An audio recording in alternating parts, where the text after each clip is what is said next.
Hello everyone, কেমন আছেন আপনারা সবাই?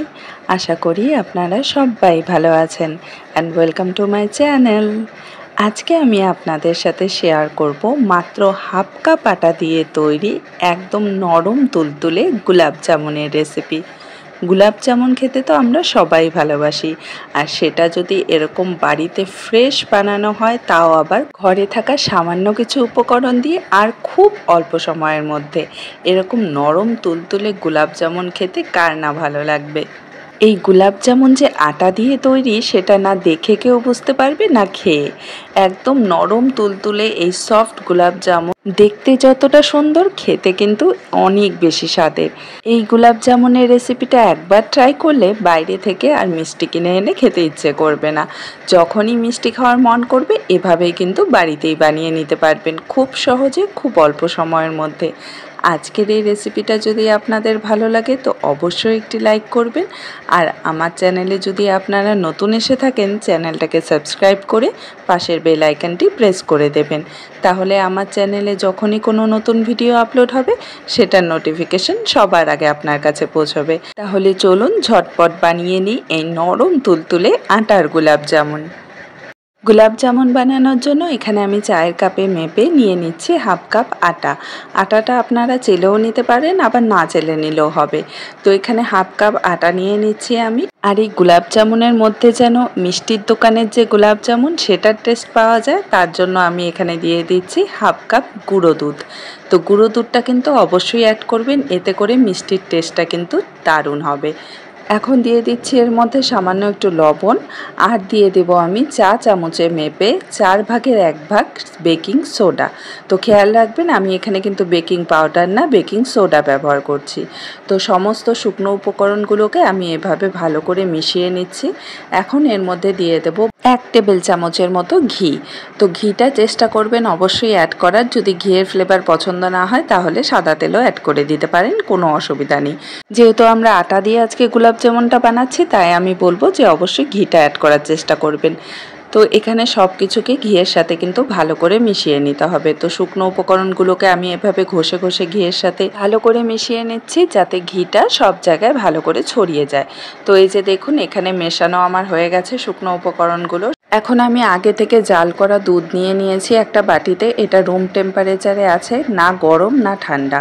তো এখান থেকে আমি এই বড় চামচে করে টেবিল চামচ করে 2 টেবিল চামচ করে আমি দুধ অ্যাড করব, আর ভালো করে মিশিয়ে নেব। তো এভাবে কিন্তু আমাদের একটা ডো তৈরি করে নিতে হবে, একটা আঠালো ডো তৈরি হবে। তার জন্য অল্প অল্প করে দুধ অ্যাড করব আর তারপর মেখে নেব। তো এখানে আমি টোটাল 6 টেবিল চামচের মতো দুধ অ্যাড করেছি। তো একটু বেশি কম হতে পারে আটার কোয়ালিটিটা বুঝে। তো এখানে 6 টেবিল চামচ দুধ অ্যাড করে নিয়ে আমি কিন্তু একটা আঠালো ডো তৈরি করে নিয়েছি। আর এভাবে যখন আমরা গোলাপ জামুন তৈরি করব, তার ডোটা কিন্তু ঠিক এরকম আঠালো হবে, চিটচিটে হবে।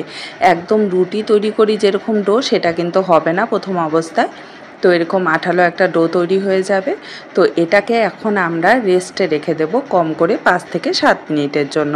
তো এখানে এই ডোটা আমি ঢাকা দিয়ে সেট হওয়ার জন্য রেখে দেব, রেস্টে রেখে দেব। আর ততক্ষণ চলুন আমরা মিষ্টির শিরাটা তৈরি করে নিই।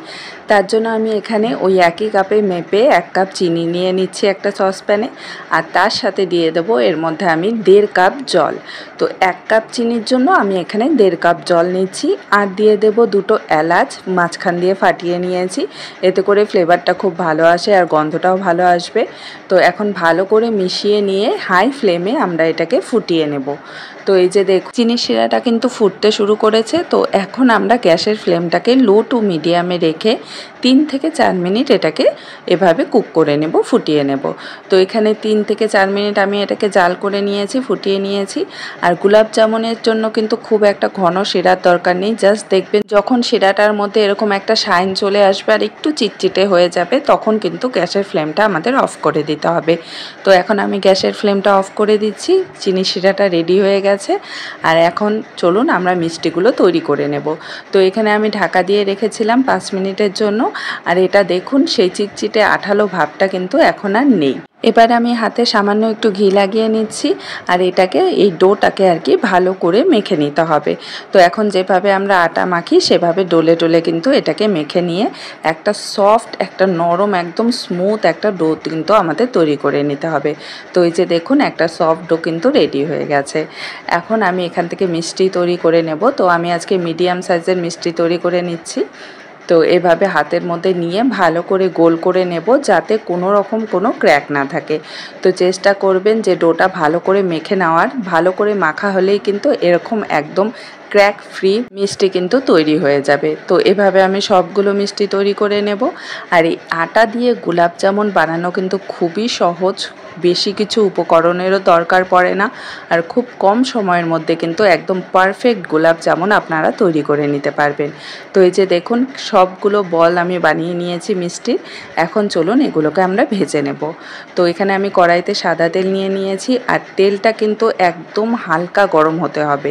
তো এই যে দেখুন আমি মিষ্টির বলগুলো দিচ্ছি, বাবল কিন্তু সাথে সাথে আসছে না, হালকা ছোট ছোট বাবল বের হচ্ছে। তার মানে আপনারা বুঝতেই পারছেন আমি কতটা গরম তেলে এই মিষ্টিগুলোকে ছাড়ছি, একদম হালকা গরম তেলে ছেড়ে দিচ্ছি।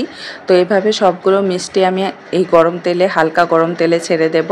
আর প্রথম অবস্থায় কিন্তু একটুও নাড়াচাড়া করব না, লো টু মিডিয়াম ফ্লেমে এই মিষ্টিগুলোকে আমাদের কালার আসা পর্যন্ত কুক করে নিতে হবে। তো ফ্লেমটাকে কিন্তু একদমই বাড়াবেন না, লো টু মিডিয়ামে রাখবেন। আর যখন দেখবেন মিষ্টিগুলো ফুলে উঠছে এভাবে, তখনই কিন্তু আমাদের নাড়াচাড়া শুরু করতে হবে।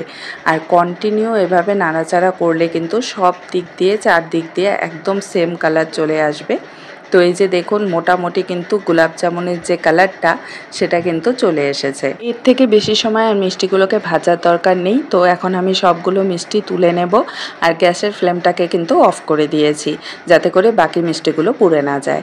এখন এই যে হালকা গরম শিরাটা আছে এর মধ্যে গরম গরম ভাজা মিষ্টিগুলো কিন্তু আমাদের ঢেলে দিতে হবে। খেয়াল রাখবেন শিরাটা যাতে হালকা গরম বা আগে বানিয়ে নিলে যতটা আর কি ঠান্ডা হয়ে যায়, তো সেরকম গরম থাকতে হবে। আর মিষ্টিগুলো কিন্তু একদম গরম থাকতে হবে। তো এখন এটাকে ঢাকা দিয়ে রেখে দেবো 2 ঘন্টার জন্য। 2 ঘন্টার মধ্যেই কিন্তু মিষ্টিগুলো ফুলে একদম ডাবল হয়ে যাবে।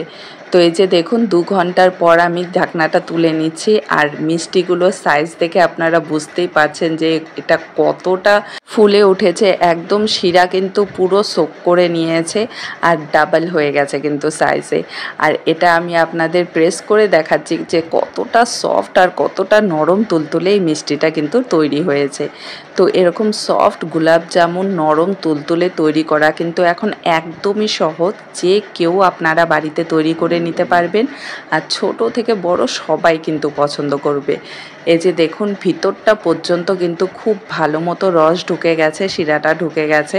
আমি আপনাদের একটু প্রেস করে দেখাচ্ছি। আটা দিয়ে যে এতটা নরম তুলতুলে সফট গোলাপ জামুন তৈরি হয় কেউ কিন্তু খেয়ে বুঝতেই পারবে না, মুখে দেওয়ার সাথে সাথেই কিন্তু মিলিয়ে যাবে।